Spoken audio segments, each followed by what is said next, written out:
for focus, but your mind is drowning in noise. Every single day, your mind is a war zone, scrolling, comparing, doubting, burning out things that drain you while your dreams rot in the background. You're exhausted, overwhelmed. What if this is all there is? But what if I told you there's a secret weapon forged 2,600 years to slay distraction, silence chaos, and make focus your superpower? Ancient Buddhist masters didn't have apps, yet they hacked the human mind to conquer suffering, build empires of inner peace, and live with razor-sharp purpose. Their secrets aren't locked in temples, they're here.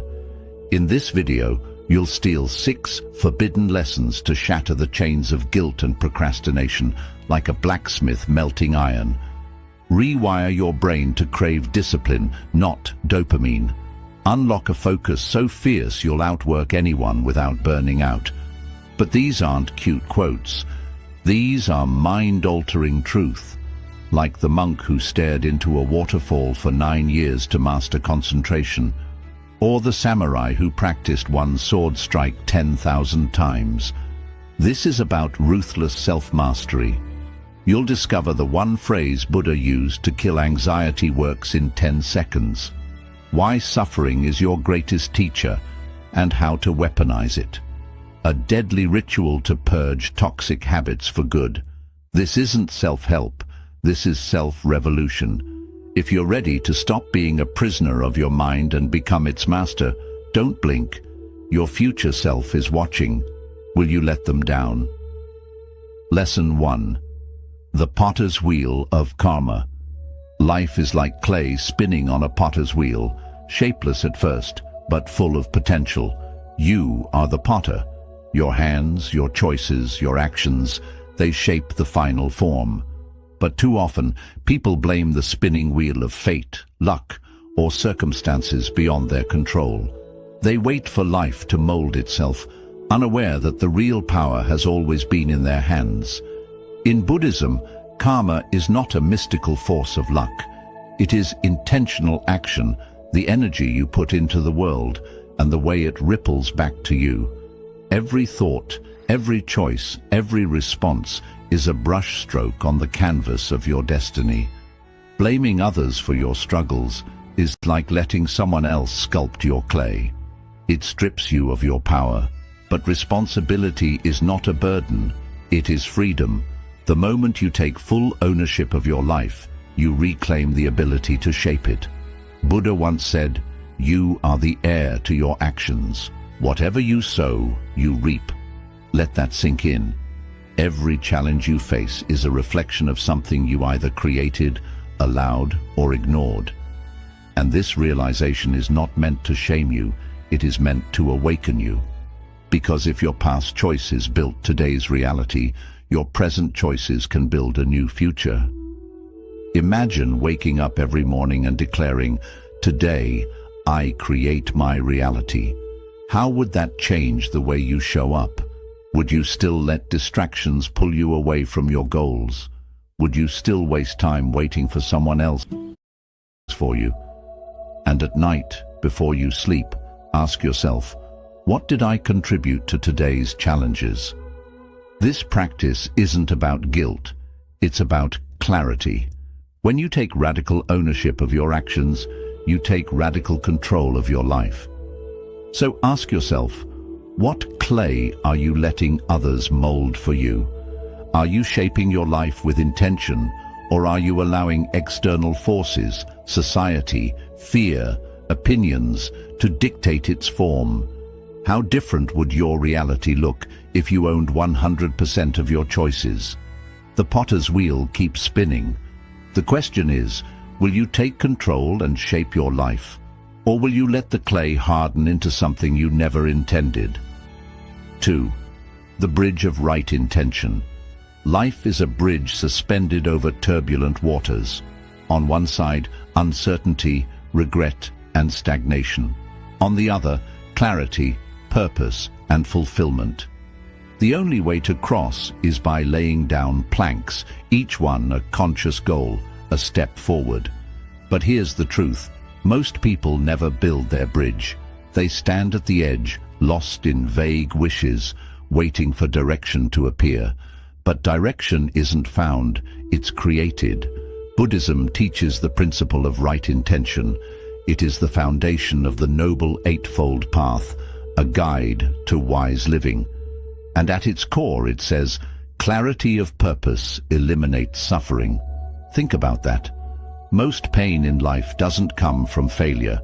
It comes from hesitation, from wandering without a map, from chasing what is not meant for you. The Buddha taught, a disciplined mind brings happiness. Because when your mind is undisciplined, your energy scatters. You chase distractions, compare yourself to others, and wonder why life feels directionless. But when your mind is focused, when you act with clear intention, you stop drifting and start building. Too many people set goals like fragile paper boats, vague, weak, easily sunk. They say, I want to be successful, but they never define what success means to them. They say, I want to be happy, but happiness isn't a destination. It's a result of how you live each day. This is why Buddhist wisdom urges specificity. Your goals must be the planks of your bridge, not just hopes, but solid steps forward. Instead of saying, I want to be healthier, declare, I am a person who nourishes my body and mind. Instead of saying, I want to start a business, affirm, I am a mindful entrepreneur, creating with purpose. When you write your goals as I am statements, you imprint them onto your subconscious. You don't just think about change, you become the change. Now ask yourself, is your bridge built on wishes or blueprints? Are your dreams structured with clear, actionable steps, or are they just vague desires floating in your mind? Because every day you hesitate, the bridge remains unfinished, and the waters of doubt rise higher. But here's the secret. The first plank is always the hardest. The moment you define your goal with clarity, you create momentum. So what would you dare to achieve if doubt vanished? Imagine standing on the other side of the bridge, looking back at the person you are today. Would that future self thank you for the decisions you made, the planks you laid, or would they still be waiting at the edge, lost in uncertainty? Focus on your path, build with intention, and step forward with purpose, one plank at a time. 3. The forge of self-mastery. Your mind is a forge, an ancient blacksmith's workshop where raw metal is shaped into something unbreakable. But here's the truth most people ignore. Fire is required. Without heat, iron stays weak. Without effort, potential remains untapped. And without discipline, the mind stays fragile, bending to every distraction, every impulse, every fleeting doubt. You are the blacksmith of your destiny. The question is, will you forge yourself into something strong or let yourself rust? Buddhist monks dedicate lifetimes to mastering the mind because they understand a simple truth. Growth is not optional. Stagnation is suffering. This is the essence of dukkha, the dissatisfaction that arises when we resist change, avoid challenge, and remain stuck in old patterns. And yet, so many people wait for life to improve while feeding their minds nothing but distractions. They upgrade their phones, their cars, their themselves. The Buddha once said, irrigators guide water, fletchers shape arrows, the wise master themselves. Think about that. Water doesn't find its way on its own. It is guided. Arrows don't fly true by accident. They are shaped. And the mind, it doesn't reach mastery through passive existence. It must be refined, sharpened, and disciplined. You either shape your mind, or the world will shape it for you. If you're always overwhelmed, distracted, or restless, the reason is simple. Your forge is cold. You aren't feeding the fire. Social media, mindless entertainment, and endless scrolling. They steal your focus, weaken your resolve, and leave your potential untouched. But what if, instead of giving your attention to things that drain you, you redirected it towards something that builds you? Imagine replacing just 15 minutes of social media with reading one Buddhist sutra each day. That's not just knowledge, it's transformation. In a year, your mind wouldn't just be informed, it would be trained, disciplined, and sharp like a blade forged in fire. Now ask yourself, what skill would change your life if mastered? Is it resilience, focus, emotional discipline? Imagine the version of you who has conquered that skill. The clarity in their eyes, the steadiness in their heart. That version of you isn't a fantasy. They are waiting on the other side of discipline. And here's the question you need to answer today. What if your next upgrade wasn't your phone, but your mind? What if, instead of chasing temporary distractions, you invested in your self-mastery? The fire is waiting. The forge is ready. The question is, will you step into the heat? The archer's discipline. An archer does not hit the target by chance. They stand firm. They align their stance. They steady their breath. And only then, with precision, do they release the arrow. Discipline is this stance. Focus is the arrow. And your goals. They are the target. But here's the truth. Most people never hit their mark. Not because they lack talent, not because they aren't capable, but because they never hold their stance long enough. They waver, they rush, they quit. Buddhism teaches the principle of ethical discipline. But discipline is not about restriction. It is about creating a framework strong enough to support your freedom. Imagine a river with no banks. It floods, directionless, destroying everything in its path. But when given structure, it flows with power, cutting through mountains. Your habits, your routines, your daily discipline, these are the banks that guide the river of your life. The Buddha once said, "Drop by drop, the water pot fills." Likewise, the wise accumulate goodness little by little. Think about that. Success, wisdom, focus. These are not built-in grand sweeping moments. They are the result of small, consistent actions, repeated until they become who you are. Yet, most people underestimate the power of tiny acts. They think 5 minutes of meditation too little to matter. They believe reading one page of wisdom daily won't change them. But just like a single drop of water seems insignificant, over time it fills the pot. Over time, it reshapes you. The mistake most people make is waiting for motivation. But motivation is like the wind, unreliable. Discipline is the archer's stance. It keeps you steady, even when the wind shifts. The secret? Attach new habits to existing routines. Don't just say, "I'll start meditating." Instead, link it to something you already do. Brush your teeth. Meditate for 5 minutes right after. Drink coffee. Write down 3 things you're grateful for before the first sip. When habits are anchored to something familiar, they become automatic.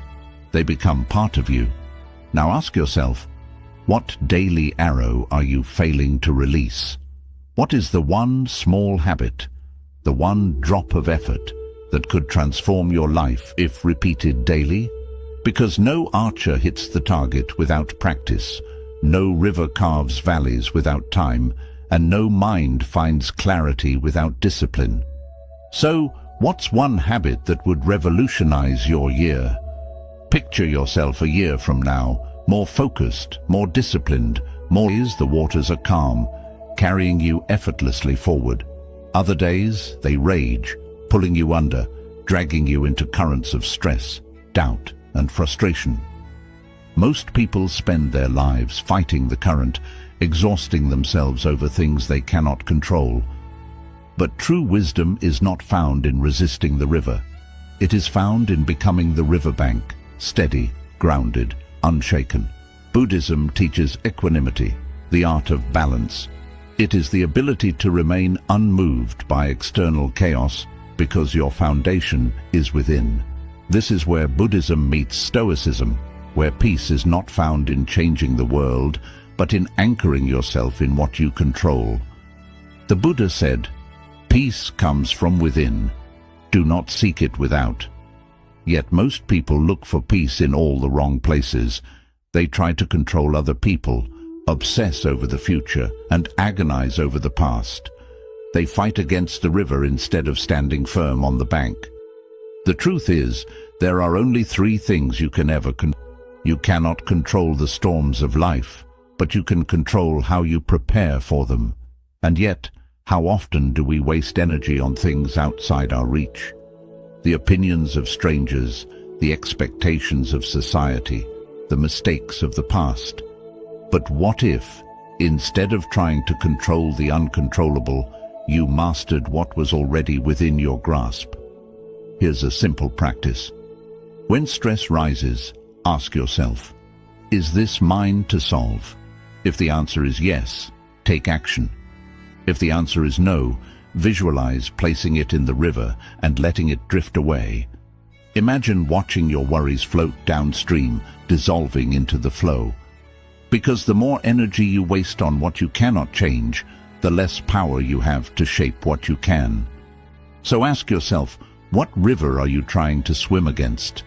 Is it the need for validation, the fear of uncertainty, the desire to control outcomes that were never yours to dictate?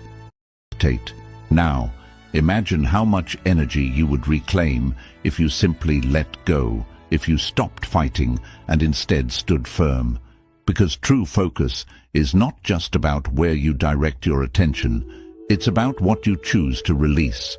The river will always move, the world will always change, but your power is not in stopping the current. It is in standing strong, grounded in what is truly yours.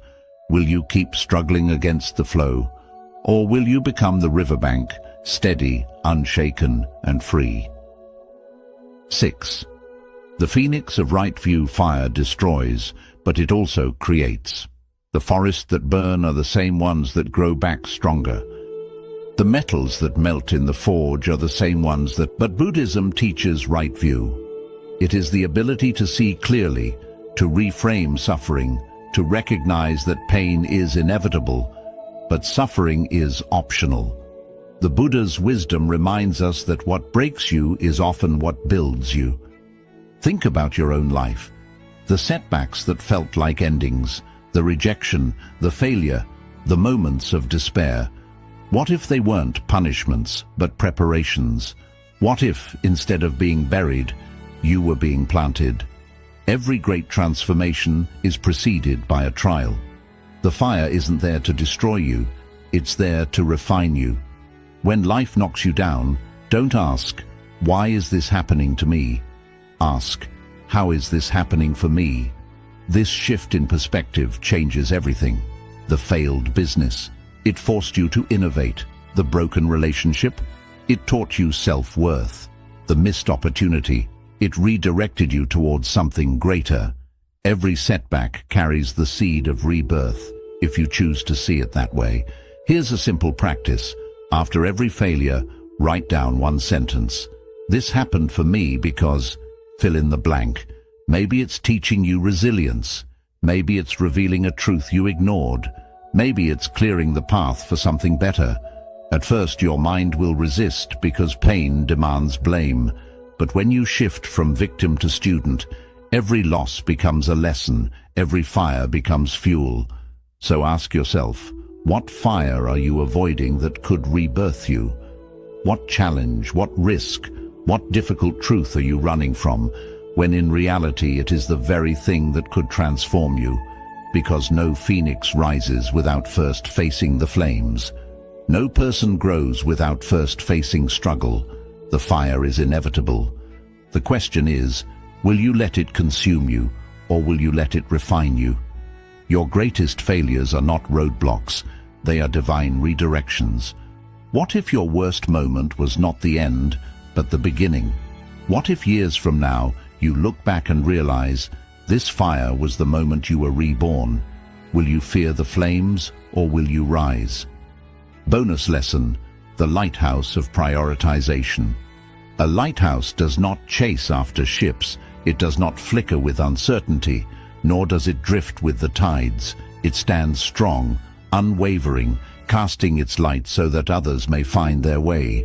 But most people are not like lighthouses.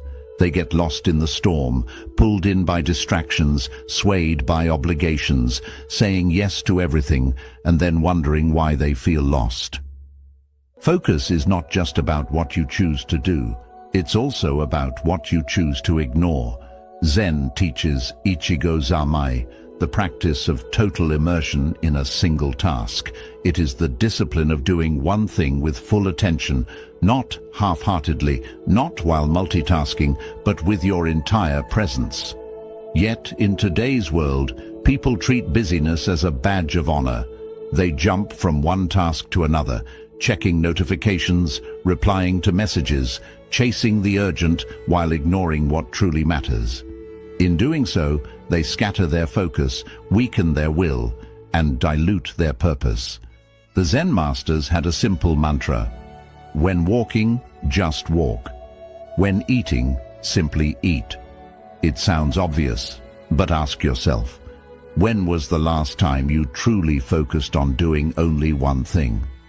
Every time you say yes to a distraction, you say no to mastery. Every moment spent on trivial things is a moment taken from your true purpose. The greatest minds in history didn't achieve success by doing more. They succeeded by doing less, but with greater focus and excellence. Bruce Lee once said, "I do not fear the man who has practiced 10,000 kicks once, but the one who has practiced a single kick 10,000 times." This is the essence of deep focus. Stop spreading your energy across meaningless pursuits and instead channel it into something that truly matters. Here's a simple technique. Use a distraction jar. Every time something pulls your attention away, a random thought, a notification, or the sudden urge to check emails, write it down and drop it in the jar. At the end of the day, go through the list. You'll realize that most distractions are just illusions, small ripples on the water that seemed urgent at the moment, but meant nothing in the long run. This one habit alone can sharpen your focus and help you reclaim hours of your life. Now, ask yourself, what exactly is your lighthouse guiding others toward? Are you leading with clarity, or are you drifting, lost in a storm of distractions? Because here's the truth. Every time you chase what doesn't matter, you move further from what does. Every time you choose busyness over purpose, your true work remains unfinished. So what legacy fades each time you say yes to the insignificant? What masterpiece remains incomplete because your focus is stolen by noise? The world is full of distractions, but you are the lighthouse. Stand firm, shine your light, and guide your own life to shore. Now here's a quick summary of the 6 lessons. The potter's wheel of karma. Your choices shape your life. Stop blaming others. Own your actions like clay on a wheel. Shape your life with intention. The bridge of right intention. Vague goals lead nowhere. Write them as I am statements to align with your purpose. The forge of self-mastery. Strengthen your mind every day. Replace distractions with wisdom, for iron sharpens iron. The archer's discipline. Small habits, like a 5-minute meditation, build into unshakable focus. Consistency creates intensity. The riverbank of equanimity. Let chaos flow like water. Control only your effort, your ethics, and your energy. The phoenix, a right view, turn setbacks into wisdom. Suffering is not punishment, it is your teacher. You are not here just to survive the storm. You are here to dance in the rain, to find stillness in chaos, strength in surrender, and freedom through discipline. The Buddha taught that all that we are is the result of what we have thought. Every mindless scroll, every doubt, every "I'll start tomorrow" shapes your destiny. But today, you hold the pen. The Zen masters say, when you reach the top of the mountain climbing, focus isn't a destination, it's the art of falling in love with the climb. The world will try to drown you in noise, but your breath is your anchor. Your goals are your compass. Your mind, a garden only you can tend. So ask yourself, will you let life happen to you, or will you take charge and shape your own path? The way is not in the sky, the way is in the heart. Buddha. A student once asked, "How do I find peace?" The master replied, "Stop losing yourself in what the world wants and start discovering what your soul truly needs." If this resonated with you, like, share and type yes in the comments if you're ready to focus like a master. And join a community of seekers transforming chaos into clarity. Your journey starts now, but only if you choose to take the first step.